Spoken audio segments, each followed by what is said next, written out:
It's matchday, Tio, Real Oviedo tonight, and I genuinely cannot tell you if fans care more about the match or about whether Florentino is going to run for president again. The comments are absolutely wild right now.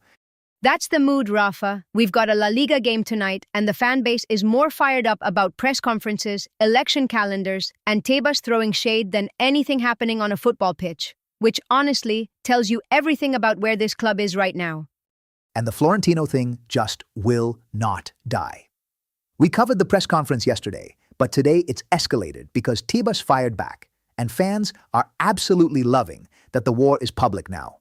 One fan put it perfectly, saying Florentino stirred the hornet's nest and all the dogs are barking, and not a single media outlet is outraged about Negreira, not a single one is outraged about Tebas, but everyone loses their mind about Real Madrid. That fan is capturing something real. And look, whether you agree with Florentino or not, the sentiment in the comments is clear. A huge chunk of the fan base feels like the club has been fighting a rigged system for years, and they're relieved someone is finally saying it out loud, even if the timing is 4 years late. Madre mia! And then there's this other fan, and I'm translating this directly. They said Florentino was sublime yesterday, but late. They said he's given too much oxygen to his enemies over the years by not speaking up sooner about Olmo, Pau Victor, the whole Negreira scandal. And that's the divided reality right now. Even the fans who are cheering him on are also saying, where were you 2 years ago?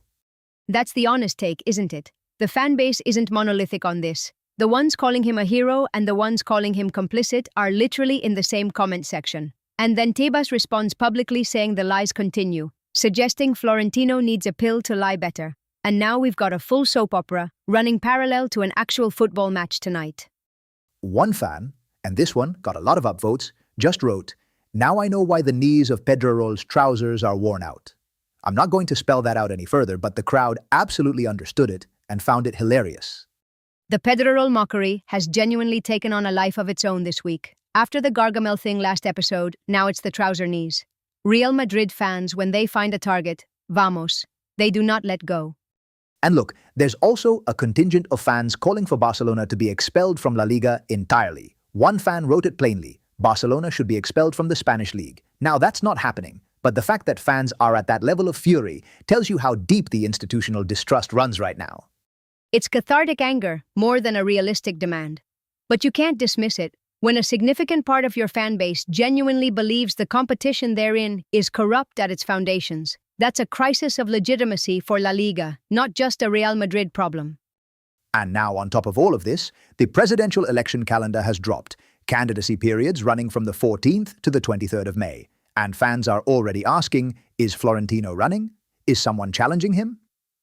One journalist, Raúl Varela, is out there suggesting that Riquelme's name being floated as an alternative sounds like a preventive excuse. The comment sections are buzzing. And another journalist, Roberto Gomez, is asking, where are the Real Madrid players regarding the election campaign? Which is a fascinating question.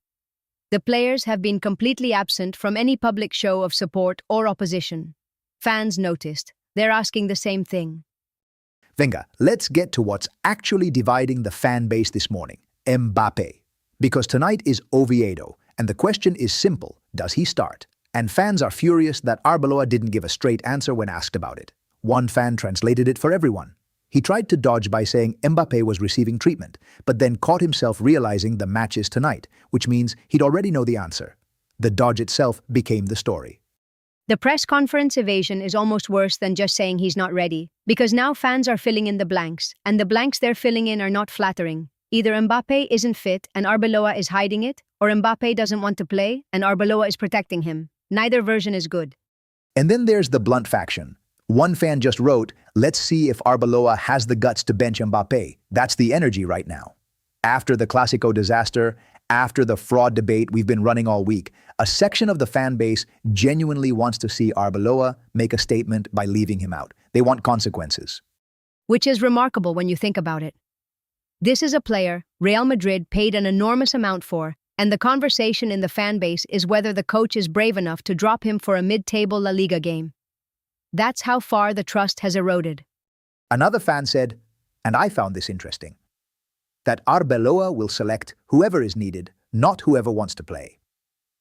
The implication being that Mbappé only shows up at 30%, at 30%. That's the perception now. Whether it's fair or not, that's where the fan base is on him. And Mijatovic, who knows this club better than most, is out there publicly saying Madrid should sell either Mbappé or Vinicius this summer. When a club legend is saying that, it lands differently than a random pundit take. Fans are referencing it constantly in the comments. It's given the sell Mbappé crowd legitimate ammunition. Que barbaridad. A week ago, we were previewing El Clásico with cautious optimism, and now we're debating selling one of the two most expensive players in the squad. The speed of the collapse in confidence is genuinely staggering, Tio. That's the Clásico effect. Losing 2-0 at Camp Nou and handing Barcelona the title doesn't just hurt in the moment, it reframes everything. Every decision, every signing, every press conference looks different through that lens. And tonight's Oviedo game is almost irrelevant in that context, which is a shame for the players who are actually trying. One fan, and this one cracked me up, just wrote, "This has to be a parody." No context, just reacting to the whole week in general. And honestly, I understand that fan completely. The presidential election, the Tebas war, Mbappe's knees, Florentino's press conference. If you wrote this as a script, nobody would believe it. Real Madrid in 2026. Stranger than fiction. But here we are. And look, tonight is still a competitive La Liga match. Whatever is happening off the pitch, there are players in that squad who want to perform, who want to give fans something to hold on to before the season ends. Hala Madrid. And that's the thing. Even through all of this chaos, the fans still show up. They still care. The fury in those comments isn't apathy, it's passion. That never dies with this fan base, no matter how bad the week gets. And that's why we're here every morning. Tonight is Oviedo. We'll see what happens. We'll see if Mbappé plays. We'll see if Arbeloa, as one fan put it, has the guts to make a call. Whatever goes down tonight, we'll have all the reaction tomorrow morning. Don't go anywhere.